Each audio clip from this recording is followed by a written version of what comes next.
Hi, everyone. My name is Laura Avery, and I'm a manager with Economist Impact's Policy and Insights team. And for those of you who don't know, Economist Impact is the policy and research arm of the Economist Group. I'm absolutely thrilled to be here today for the launch of the 50-state edition of the U.S. Out of the Shadows Index. As Mary said, it's been about 4 years working on this program, so it's absolutely wonderful to be to this point and share the key findings with you today. I'm going to talk for about 15 to 20 minutes. I'll go over what the Out of the Shadows Index is and what it measures, the key findings that have come out of this research, and then I'll spend just a few minutes talking about some of the materials we've produced to make sure that all of the research and data we've collected, which I looked it up last night, and there's over 3,500 data points in the index. So all of that data, we really wanted to make sure that it's translated into actionable insights and actually gets into the hands of advocates to drive change on this issue and ultimately protect more children from sexual violence. Before I start, I did want to say a big thank you to World Childhood Foundation USA, the Carlson Company, and the Carlson Family Foundation, who, as Mary said, has generally been supporting this work since 2022, and without which none of this would have been possible. Okay, so what is the Out of the Shadows Index research program? Well, it actually initially began as a global study. So we looked at 60 countries around the world to understand what governments are doing to prevent and respond to child sexual exploitation and abuse. And when that research came out, it was positively received in most countries in the world. We heard it was a really useful tool to help push governments to act on this issue. However, when it came to the US, the feedback we got was that because so much of the law, policy, and funding is determined at the state level here, we really needed a more nuanced vision, focusing in on the state level to understand what's happening on the ground. So to give you an example of this, most countries around the world have one criminal code that applies uniformly across the country. However, in the US, each state has their own criminal code. So when you're talking about laws criminalizing sexual violence against children, you really need to look at all 50 states to understand how the US is doing as a whole. So that was after we received that feedback. That was when World Childhood Foundation USA approached us to ask about building a US-focused index. So that's really the genesis of this project. So what does the index actually include and measure? So it actually tracks states on over 170 individual metrics that are aggregated into 20 indicators across 4 domains. I put a kind of visual representation of the index framework up here so you can see a few of the key issues that we focus on. The reason why it actually scores countries on those 170 metrics, which is quite a few, is because we really believe, and the evidence shows, that states need to think holistically about this issue. One policy, one initiative is not enough. There's so many systems that come in contact with children and are responsible for safeguarding children, spanning education, the justice system, child welfare system, and more. And so it's really important that states are thinking about the kind of holistic and collective approach. And so that's why we've taken such a comprehensive approach to building this framework. It was based on an extensive literature review as well to make sure that all of the policies that we recommend are evidence-based, and it was validated by a panel of experts as well in 2022. So we have been completing the research on somewhat of a rolling basis. So we started with a pilot index in 2022 where we scored 12 states against that framework, so against those 170 metrics. Over time, as resources became available, we scored more and more states. So we had completed the research on an additional 16 states in 2024. And then I'm pleased to say that we finally completed the research on all states, so all 50 states and the District of Columbia this year. And one thing also to note is that with each iteration of the index, we've also made slight adjustments to the index framework. So this was to revise some metrics where we had some feedback that we could look at it a slightly different and more productive way, as well as make sure that the index remained responsive to kind of the realities and conversations that are happening today. So for instance, we added a few indicators around online violence against children. And then alongside the policy research, we also conducted quite a few consultations and interviews. So I think it's probably around 100 with different policymakers, advocates, experts, as well, to understand not only what's in place on paper, but what's actually happening in practice. And that was really helpful to add context to the findings that came out of the policy research as well. So what did we find? The first key finding is really that the average score across states is low. It's just 49.9 out of 100 or 50 out of 100. And we really think this means that holistic action to address child sexual exploitation and abuse across the US is lacking. The map on this slide shows that if those scores on the index were equated to academic grades, just 5 states and DC would be receiving not a failing grade or passing grade. The rest would be receiving a failing grade. So this slide just gives you a little bit more of an idea of how states score overall on the index. It shows the top 10 performing states, the bottom 10 performing states. So Washington scored the highest on the index with a score of 64. The average is 49.9 again, and then Wyoming received the lowest score on the index with a score of 35.2. But I think overall, the message is clear, is that no state is doing all they need to be doing to protect children on this issue. So what are some of the factors underlying these low scores? Well, the first thing we found is that prevention is really an area where it continues to be overlooked and under-prioritized. So there's 4 main domains in the index. Prevention is one of these. And on average, states score 10 points lower on the prevention domain than any other domain. So you could think about it, the most work needs to be done with regard to prevention. And this is also something we heard echoed by all the advocates and experts we interviewed as well. We heard it's much more difficult to get attention and funding when it comes to prevention than some other issues. There's so many kind of individual points we could look at when we're talking about why prevention efforts are falling short. I've included just a few on this slide. So for instance, just 11 states have a statewide action plan or a strategy on the prevention of child sexual abuse. Just 16 states and DC have enacted laws that standardize the procedures for screening, hiring, and dismissing school personnel implicated in sexual misconduct. And then there's really big gaps when it comes to education and training as well. So something else when it comes to prevention that we found is that even when states do have policies addressing prevention, the implementation of those policies isn't necessarily always required. So the example that I've included here is many states, sorry, I noticed a typo.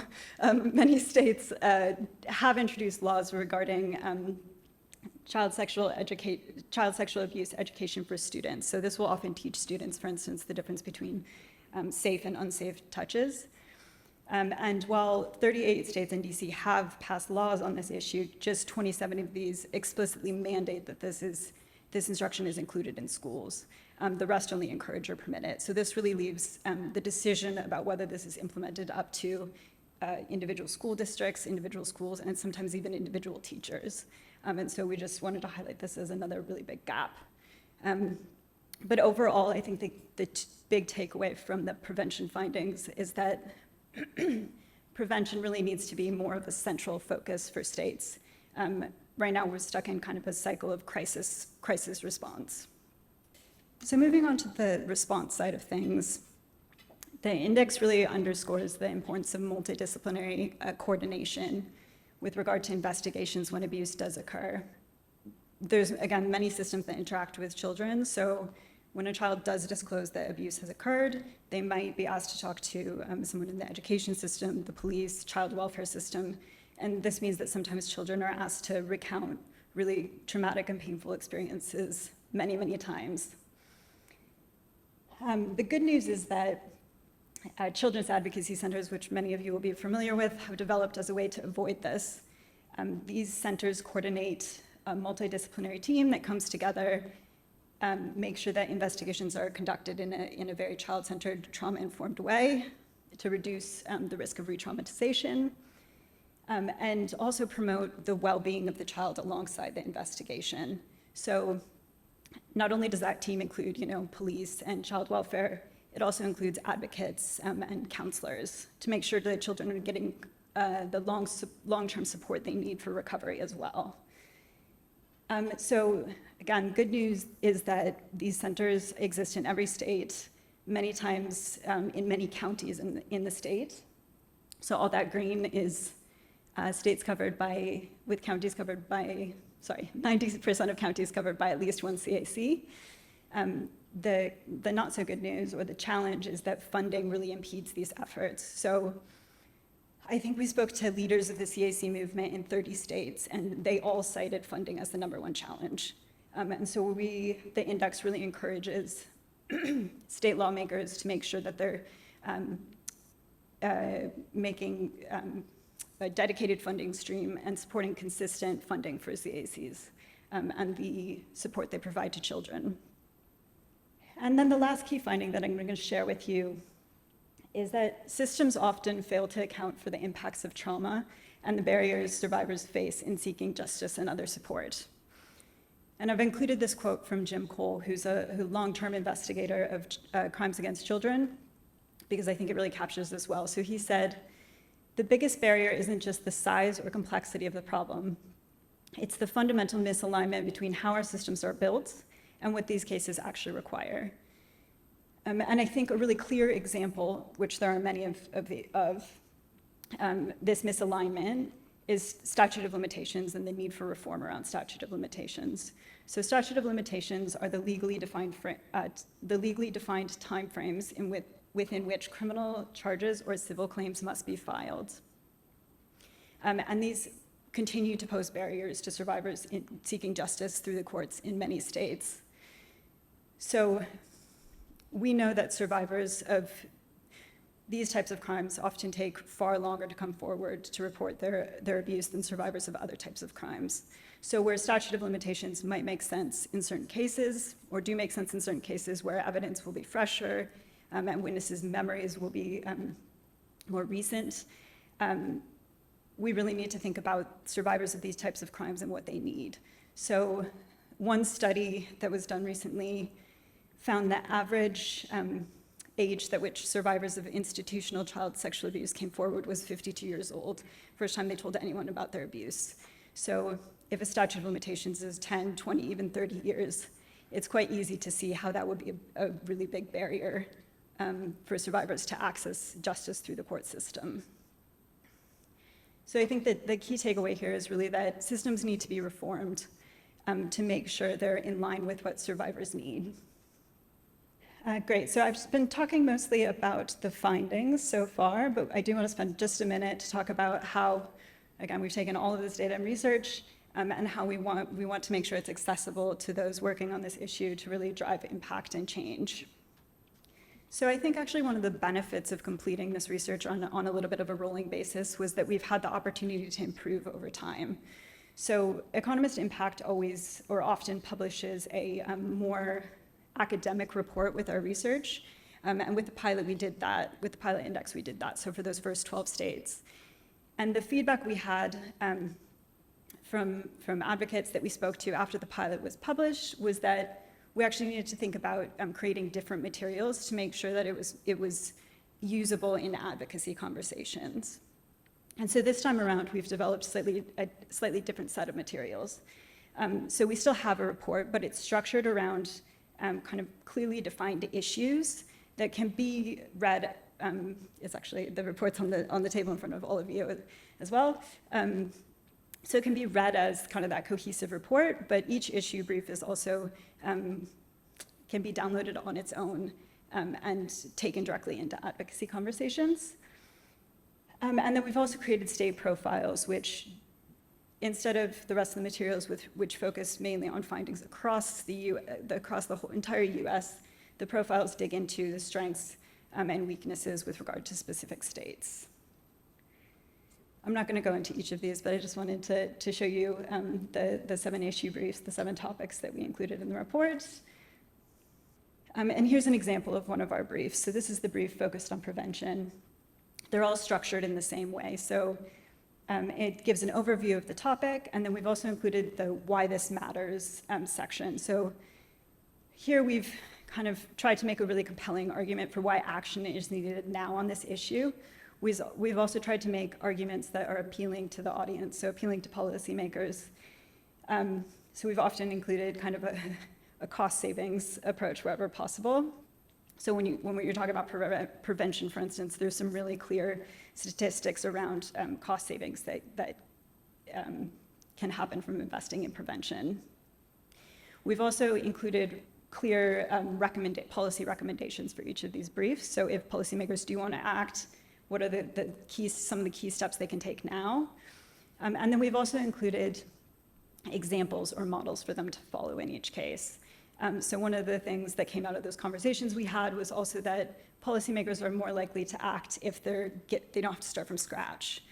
So they're given models or guides they can use and adapt to their own state and own state and set of circumstances. And so lastly, just wanted to give you an example of one of the state profiles as well.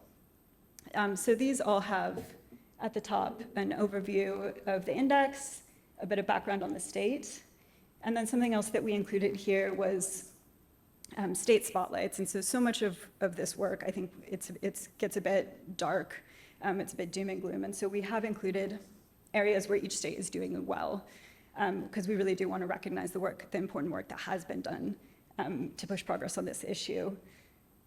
And then I think the most useful thing about the profiles, though, is really what's on the right-hand side of the slide. We've created what we like to think of as a little roadmap. So it includes about 20 to 25 indicators from the index, and it shows just quite clearly what's in place and where the gaps are. So again, if they want to get started now, here are some of the key areas they can look to address. Great, so that's a little bit about the index. I don't think we have time for questions right now, but I will be available after if anyone does want to come up and talk to me. Great.